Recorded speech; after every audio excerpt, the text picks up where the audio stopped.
Now, I've been doing this a long, long time, and up until the advent of instant replay in sports, it's been very difficult to explain just how to do that to jurors, how jurors can do this, apply this presumption of innocence. And if you're not as interested in sports, I apologize for this analogy, but the analogy is the instant replay.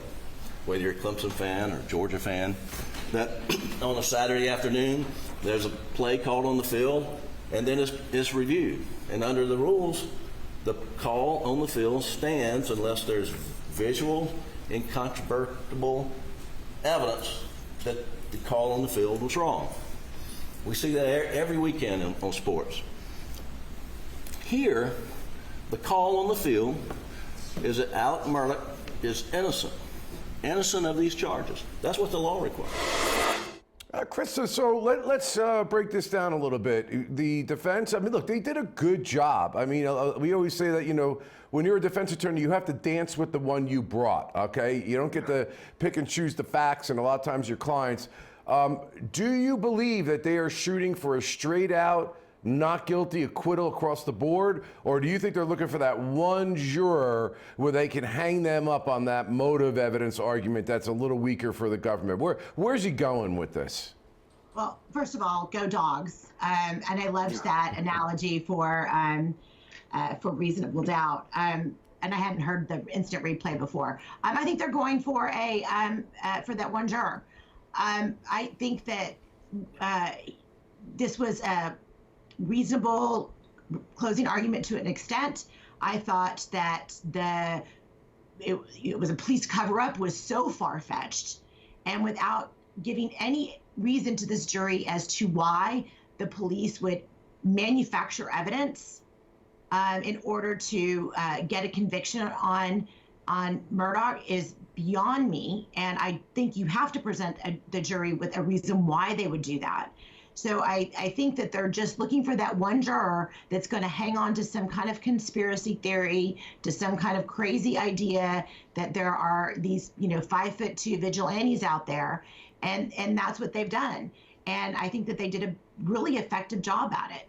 Nima, how does the defense get around this kennel video? I mean, this is not only a lie, it's a damning piece of evidence in the timeline, especially when you add it up about the 5'2" vigilantes that just happened to sneak on in there.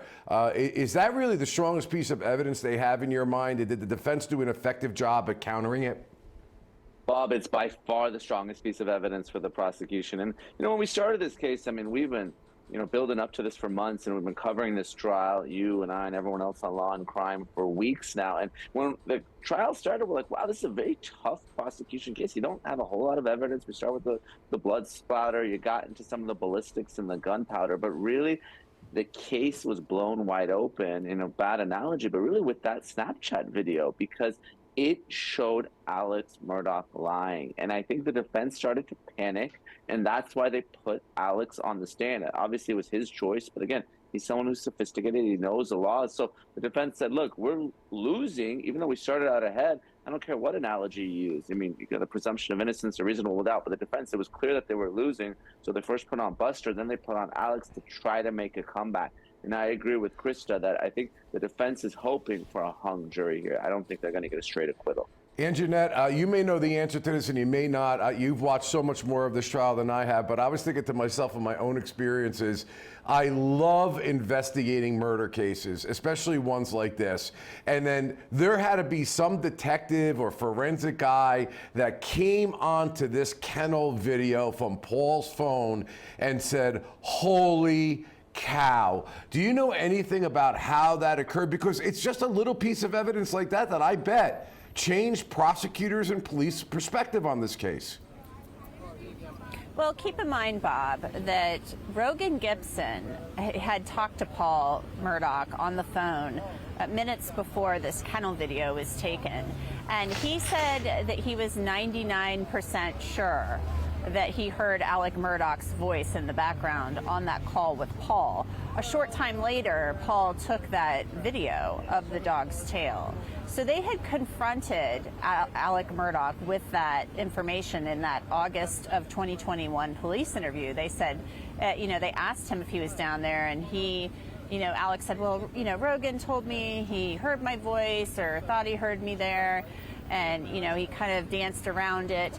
It wasn't until March of 2022 when the Secret Service was able to kind of break into Paul Murdaugh's phone that would have been revealed, this kennel video. So that's how it occurred.